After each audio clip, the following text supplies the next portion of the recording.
Assalamu alaikum wa rahmatullahi wa barakatuh. May the peace and blessings of Allah be upon you all. Abdullah Oduro with Learning the Letters. We've reached lesson 11 and we are practically 2/3 of the way done to where we will be reaching shortly, reading the Quran. And that is where you have reached. And I'm just here to help and assist you in that, but it does not get done without your hard work. So it's your hard work that has gotten you here, inshallah. And I congratulate you for reaching this lesson 11 to where you will be, inshallah, shortly, within the next couple of days, be reading the Quran independently with education of how to read the Arabic.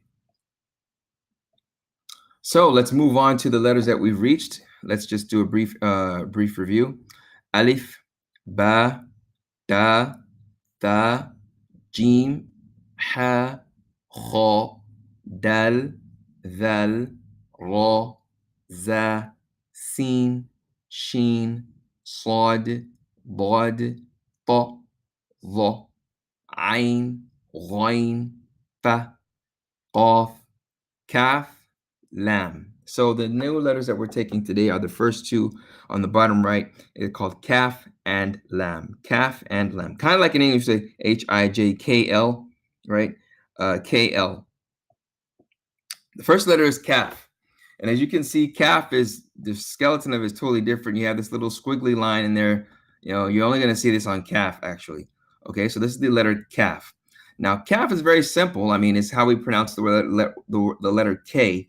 It's pretty much the same thing. How we pronounce the letter K, it's pretty much the same thing. So here, when we say Kaf, we're going to pronounce it just like the letter K, and also with the tashkil, it's going to be pretty similar. So when we say Kaf Fatha, it would be Ka. Kaf is fairly simple for us as English speakers.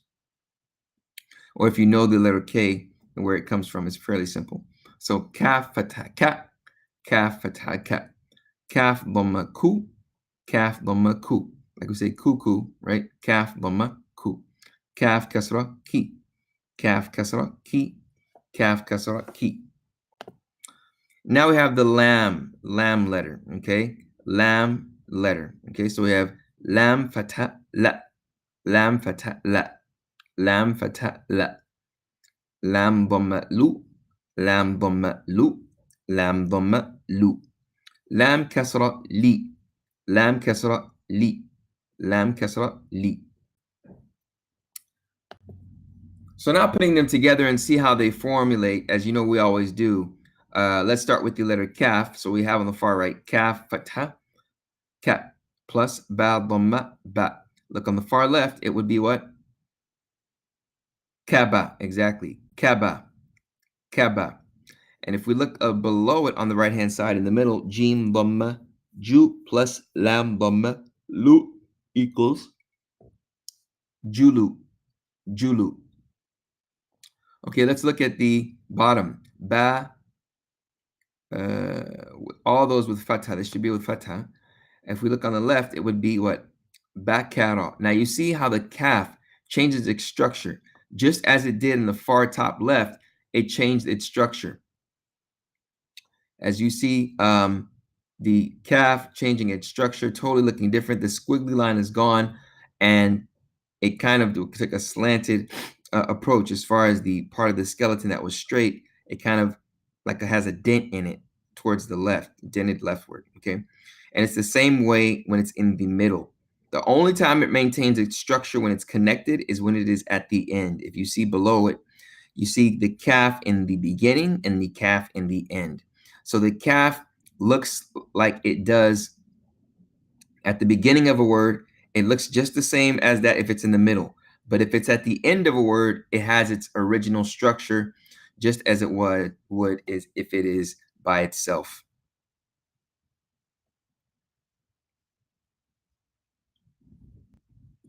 Okay, now, as I promised, we are introducing another form of pronunciation here, and this is what is called sukun. This is what is called sukun. This is what is called sukun. And this pronunciation is a pause. It is a pause pronunciation. So any pronunciation, anything that you pronounce is going to be the beginning of its pronunciation is going to be at a paused state. Okay. So if we were to say like ba, right? That's a sound, ba, with the two lips coming together and then you pronounce it. But if you have sukoon, you don't even open your mouth. You just start at the beginning of the pronunciation, which would be, I can't even do it by itself. It has to be accompanied with another letter that has a vowel. Okay. This is very important. So when we look at the first one, as you see in English, what would you say in English that is? Abba, right? Abba. That's exactly what it is. That's exactly how it's pronounced. So we have the alif fatha a and then ba sukun. There's no pronunciation for it by itself. So it would be ab, ab, ab. Okay. If it was kasra, it would be what? Ib, ib, ib. If ba had a haraka, if it had a vowel sound, it would be aba, where it had the a sound connected to the b sound, right? Or the e sound connected to the b sound, which would be b, or the u sound connected to the b sound, which would be boo, just as we took in the very beginning of this whole seminar. Okay, but here there's no vowel connected to the original sound of ba, so it just be paused, be ab, ab. Okay, the next one, ba kasra, b, ha sukun. So it would be what? B, and then right? So it would be bih, bih, bih. You hear the B sound, and then we're just putting it together. Bih, bih, bih. Okay. Now I'm going to spell it in Arabic correctly. Okay. What we do is we pronounce the first letter and then say sukun. We say the letter, the vowel, and then the letter with sukun, and then pronounce it. So it would be as such: dal fatha ra sukun, dar, dar, dar. Next one, ain fatha ba sukun, ab, ab. Dal dhamma bu, dal dhamma du. What does it sound? What would it be? Very good. Abdu, abdu, abdu. Okay. And this is the beginning of my name and the beginning of many other names. Abdullah. You know, you say Abdullah. Well, it's not pronounced correctly. It's Abdullah. Okay. If you put the name of Allah right after, it'll be Abdullah. If you know someone named Abdurrahman, it's Abd. This is how it's spelled in the beginning, the first half of the name. Next one is Alif Kasra I. But we would say if it has sukun, Alif Kasra Sin Sukun Is. Lam Fatha La. Isla. Isla. Isla. Okay. So what we should remember, sukun actually means in Arabic, in English, it means to rest or not to move. So when we're talking about this sound of sukun, you are not moving your lips from its original place of pronunciation, or lips or tongue or portion of the throat. You're not moving it at all. Therefore, you're not giving it a vowel sound. Okay. This is very important. All right. Let's practice. Let's move on to the practice, okay? E1. Takibu. Takibu. Takibu. D1. Fahila. Fahila. Fahila. C1. Bushika. Bushika. Bushika. B1. Qula'i. Qula'i. Qula'i. A1. Bazuba. Bazuba. Bazuba. E2.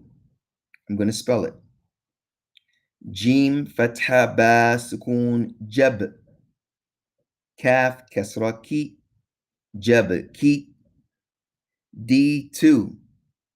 ألف كسرة ذال سكون إذ فاء ضمة فو إذ فو C2 ثا فتحة لام سكون ثل and that's the lam in the middle كاف كسرة كي تلكي B2 فاء ضمة جيم سكون فوجي زا كسرة زي فجزي A2 را فتحة صاد سكون رس با فتحة با رسبة E3 عين فتحة باء سكون عب دال فتحة داء عب داء لام فتحة لا عب دلا عب دلا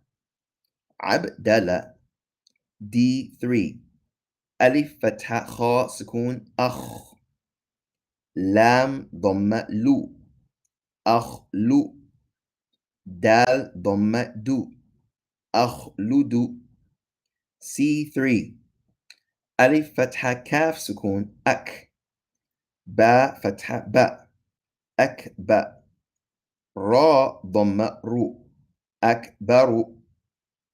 And this is exactly what you say when you start your prayer. This is exactly what you say when you move from one place to another. Akbaru, Allahu Akbar. That's exactly how it would be spelled in Arabic. Congratulations. Akbar. B3. Alif Fatha Sad Sukun As. Ghain Fatha Ra. As Ra. Ra Fatha Ra. As Ghara. A3. ألف فتحة زا سكون أز را فتحة را أز را قاف فتحة قا أزرق and أزرق is the color blue and the letter we did before أصغر means smaller than okay أكبر means bigger than or it can mean the greatest okay E4 دال فتحة دا سكون دب لام فتحة لا دب لا جيم فتحة جا دب لجا D4 ثا فتحة ميم سكون ثم لام فتحة لا ثم لا خا ضمة خو ثم لخو C4 خا فتحة لام سكون خل سين فتحة سا خل سا كاف ضمة كو خل سكو B4 صاد فتحة كاف سكون صك ميم فتحة ما صك ما تا ضمة تو صك ماتو صك ماتو صك ماتو A4 ضاء فتحة باء سكون ضب را فتحة را ضب را تا ضمة تو ضبرة ضبرة ضبرة. That concludes our first lesson with Sukun and learning Kaf and Lam. As I mentioned, Kaf and Lam are fairly easy. The next two letters are going to be fairly easy also. But what I want you to do is go over this practice, understand the concept of Sukun. It is the beginning of the sound. You don't use the vowel sound. It's basically the pronunciation of the letter without a vowel, basically. And you pause on it. And that's what Sukun means, to pause or to stop. With that being the case, we conclude here and we move on to even bigger and better adventures to where you will be reading an ayat in no time. May Allah bless you all. Assalamu alaikum wa rahmatullahi wa barakatuh. Thank you.